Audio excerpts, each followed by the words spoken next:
92.7 big FM पर आप सुन रहे हैं सुहाना सफर विद अनु कपूर।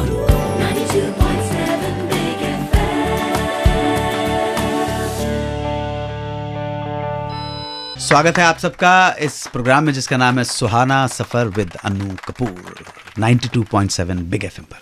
सर, हम बड़ी बेसब्री से इंतजार कर रहे हैं कि आप वो नाम बताइए प्लीज। जी मैं जरूर बताऊंगा। इससे पहले मैं आपको नाम बताऊं कि भारत के किस भूतपूर्व प्रधानमंत्री को एक फिल्म मेकर ने हीरो का रोल ऑफर किया था। फिल्म थी बॉम्बे टू गोवा। बॉम्बे टू गोवा को प्रोड्यूस किया था कॉमेडी किंग महमूद ने। जब अमिताभ बच्चन यहाँ संघर्ष करने आए तो उनकी मुलाकात हुई महमूद साहब से। महमूद साहब बहुत बड़े स्टार थे और महमूद साहब के वरद हस्त की वजह से अमिताभ बच्चन को as a hero Bombay to Goa मिली। आप सब जानते हैं बहुत अच्छी तरह से। आप बहुत अच्छी तरह से ये भी जानते हैं कि अमिताभ बच्चन के परिवार के नेहरू परिवार से पारिवारिक संबंध थे बचपन से ही अमिताभ बच्चन और उनके जो अनुज हैं भ्राता, उनका बचपन गुजरा हमारे स्वतंत्र भारत के प्रथम प्रधानमंत्री पंडित जवाहरलाल नेहरू के नातियों के साथ, यानी कि राजीव गांधी, संजय गांधी के साथ। ठीक है, समझ में आ रही है स्टोरी आपको स्क्रीन पे। यहीं पर महमूद साहब सोहबत में आए अमिताभ बच्चन की और यहीं पे अमिताभ बच्चन की वजह से उनकी मुलाकात हो गई राजीव गांधी से। राजीव गांधी बहुत खूबसूरत आदमी थे, हैंडसम। अभी इन्हीं दिनों ये बॉम्बे टू गोवा की प्लानिंग कर रहे थे, तो महमूद साहब ने अपनी फिल्म के हीरो के रोल के लिए राजीव गांधी को ऑफर दे डाला। जी वो देखिए, खूबसूरत आदमी तो थे, इसमें तो कोई शक नहीं है। और उनकी मदर स्वर्गीय इंदिरा गांधी उस वक्त देश की प्रधानमंत्री थी। तो इस तरह से ऑफर तो दिया, ये बात है, बिल्कुल ऑफर दिया। वो उन्होंने ऑफर स्वीकार नहीं किया, ये हम अच्छी तरह से जानते हैं। बात चल रही है बॉम्बे टू गोवा की। रोल जाना था राजीव गांधी को। आप इमेजिन कीजिए क्या होता। इस फिल्म के हीरोइन के रोल के लिए बहुत सारी पॉपुलर जो स्टार हीरोइंस थी उनको अप्रोच किया गया, पर अमिताभ बच्चन न्यूकमर थे। सबने अमिताभ बच्चन के साथ काम करने से मना कर दिया। बड़ी मुश्किलों के बाद अरुणा ईरानी मेन रोल करने के लिए मान गई। उन दिनों उनके पास भी कुछ ऐसा स्टारडम का जलवा नहीं था। एक विलन की तलाश भी जारी थी।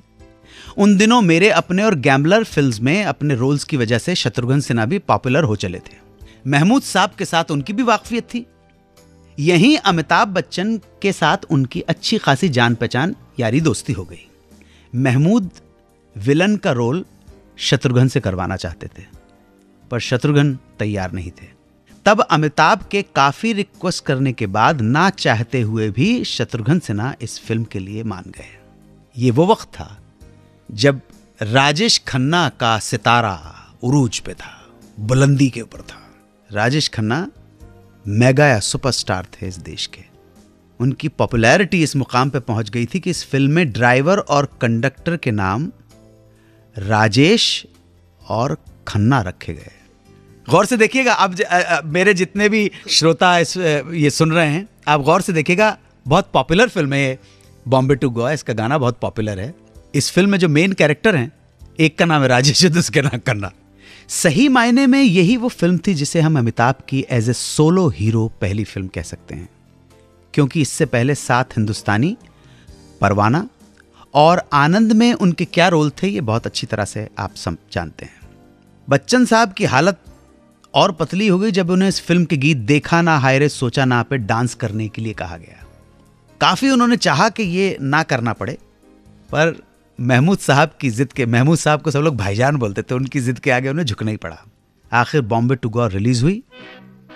फिल्म उस जमाने में इतनी सक्सेसफुल नहीं रही, पर अमिताभ के कुछ एक्शन सीन्स देखकर प्रकाश मेहरा ने उन्हें जंजीर के लिए साइन कर लिया और रेस्ट इज हिस्ट्री। वापस आके आपको बताऊंगा कि वो कौन थी जो शादी के बाद हीरोइन बनी और बन गई स्टार। 92.7 बिग एफएम पर सुनते रहिए सुहाना सफर विद अनु कपूर।